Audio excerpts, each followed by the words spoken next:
Cricket ஃபேன்ஸுக்கு வணக்கம். தன்னுடைய வேர்ல்ட் கப் கேம்பெயினை தொடங்குறாங்க இந்தியன் டீம். நாளைக்கு அவங்களுடைய first match Ireland versus India.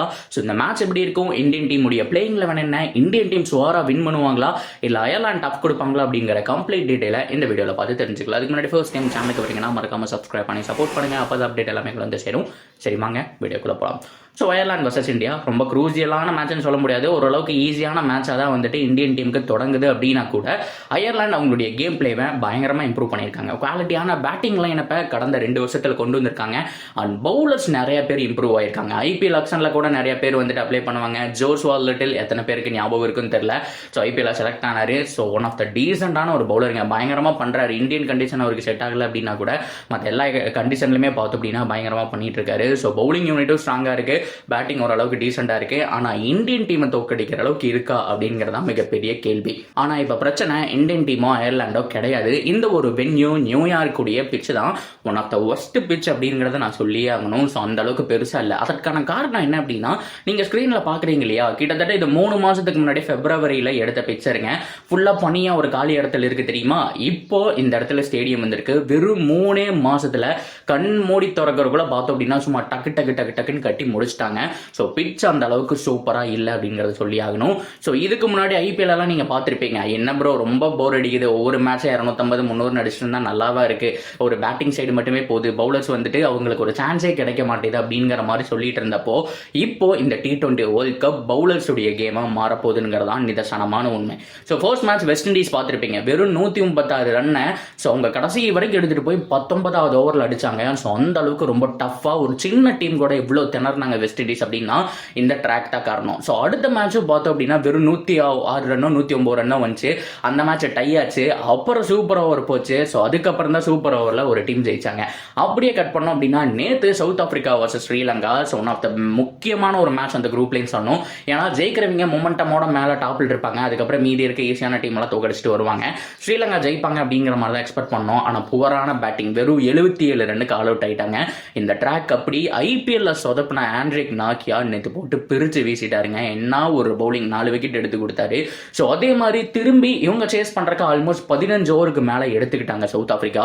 கிட்டத்தட்ட Henrik Klaasen, David Miller, de Kock, பயங்கரமான பேட்டிங் யூனிட் இருக்கக்கூடிய இந்த டீம் வெறும் 77 ரன் அடிக்கிறதுக்கு 3 ஓவர் 4 ஓவரில் ஐபிஎல்ல சேஸ் பண்ணிட்டு இருந்த டீம் எல்லாம் பார்த்தீங்க அப்படின்னா இப்போ 16 ஓவர் எடுத்துக்கிறாங்க. காரணம் என்ன அப்படின்னா இந்த நியூயார்க் ட்ராக் அப்படி. ஸோ பவுலர்ஸுக்கு சப்போர்ட் பண்ணுது. எந்த இடத்துல எப்படி பால் வருதுன்னே சொல்ல முடியல. செம்மையா இருக்குங்க இந்த ஒரு ட்ராக். பவுலர்ஸுக்கு செம்மையா இருக்குன்னு சொல்லணும்.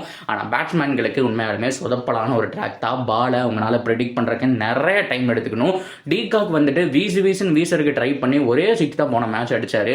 ஸோ அந்த அளவுக்கு பார்த்தோம் அப்படின்னா ரொம்ப கஷ்டமாக போச்சு. ஸோ ஸ்பின்னர்ஸ் நல்லா பண்ணாங்க, ஃபாஸ்ட் பவுலர்ஸும் நல்லா பண்ணாங்க அப்படின்னு சொன்னோம்.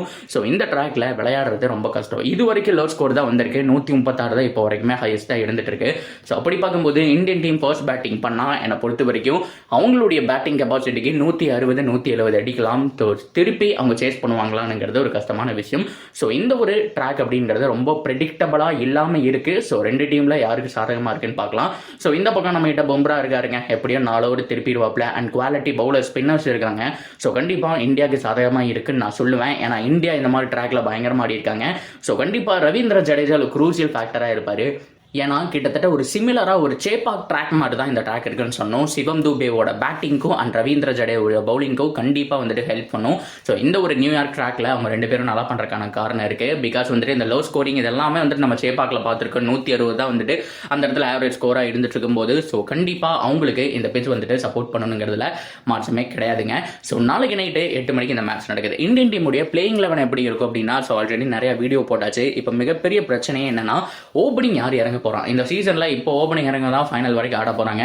ஸோ ஃபர்ஸ்ட் மேட்ச்ல யாரோ ஒருத்தவங்க இறங்கி இருக்கலாம். காரணம் என்னன்னு கேட்டீங்கன்னா அது ஒரு பயிற்சி ஆட்டம். யார் வேணாலும் போய் அடிச்சுட்டு அவுட் ஆயிட்டு வெளியில வந்துகிட்டே இருக்கலாம். ஸோ அப்படி பார்க்கும்போது ஃபர்ஸ்ட் மேட்ச்ல விராட் கோலி இல்ல இப்போ தீவிரமா வந்துட்டு பயிற்சி பண்ணிட்டு இருக்காரு. ஸோ அப்படிப்பட்ட விராட் கோலி இந்த தடவை ரோஹித் சர்மாவோட ஸோ ஓப்பனிங் இறங்குறாரா அப்படிங்கறதாங்க மிகப்பெரிய கேள்வியாவே இருந்துட்டு இருக்கு. விராட் அண்ட் ரோஹித் ஓப்பனிங்க்கு சான்ஸ் இருக்கா, இல்ல ஜெய்ஸ்வால் எடுத்திருக்காங்க. ஸோ ஏன்னா கில்ல கூட வெளியில வச்சுட்டு ஜெய்ஸ்வால் உள்ள எடுத்திருக்காங்கன்னா கண்டிப்பா அவர் ஓப்பனிங் பேட்ஸ்மேனா போடணும்னு யோசிச்சிருக்காங்க. யோசிச்சிருக்கலாம், லெஃப்ட் ரைட் காம்பினேஷன் யோசிச்சிருக்கலாம், இல்லை விராட் அண்ட் ஜெய்ஸ்வால் ஓப்பனிங் இறங்கிட்டு ஸோ ரோஹித் சர்மா அவருடைய கரியர் ஸ்டார்ட் பண்ண மாதிரி கடைசியில் கூட வரலாம், ஒரு 4வதாவோ 5வதாவோ கூட வரக்கான சான்ஸ் அதிகம். ஸோ இந்த மாதிரி ஏகப்பட்ட காம்பினேஷன்ஸ் எல்லாம் இருக்குது. இது எல்லாமே ட்ரை பண்ணுறாங்களா அப்படிங்கிறத பார்த்தாங்கணும். அண்ட் விராட் கோலி, ஜெய்ஸ்வால், ரோஹித் சர்மா அவங்க 3 பேர் எங்கே ஆட போகிறாங்கிறது தான் மிகப்பெரிய கேள்வி. ஸோ மிடில் ஆர்டர் பொறுத்த வரைக்கும் சஞ்சு சாம்சன், சிவம் துபே, ஸோ அதை தாண்டி ஹார்திக் பாண்டியா, சூரியகுமார் யாதவ் நிறைய பேர் இருக்காங்க. ஸோ இதில் யாராவது ஒருத்தர் இல்லை 2 பேர் தான் வந்துட்டு பிளேயிங் 11 இருக்க போகிறாங்க. கண்டிப்பாக ஹார்திக் பாண்டியா, சூரியகுமார் நான் நினைக்கிறேன். சிவம் துபே, சஞ்சு சாம்சனுக்கு வாய்ப்பு கிடைக்க போதா, எங்கே ஆட போகிறாங்க அப்படின்ற எல்லாத்தையும் நாம பொறுத்திருந்தா பார்க்கணும். ஸோ ஓவராலாக ஸோ நாளைக்கு நடக்க போகிற மேட்ச் வந்துட்டு ஃபர்ஸ்ட் வெற்றியோட தொடங்குறாங்க அப்படிங்கிற பட்சத்தில் நல்லா தான் இருக்கும். ஸோ இப்போ வெற்றின்னு சொல்கிறோம், பட் இருந்தாலும் என்ன நடக்க போகுது அப்படிங்கிறத பார்க்கலாம்.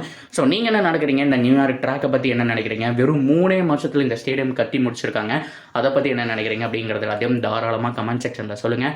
அண்ட் தொடர்ந்து அப்டேட்டுக்கு சேனலோட இணைஞ்சிருங்க, மறக்காமல் சப்ஸ்கிரைப் பண்ணி சப்போர்ட் பண்ணுங்கள்.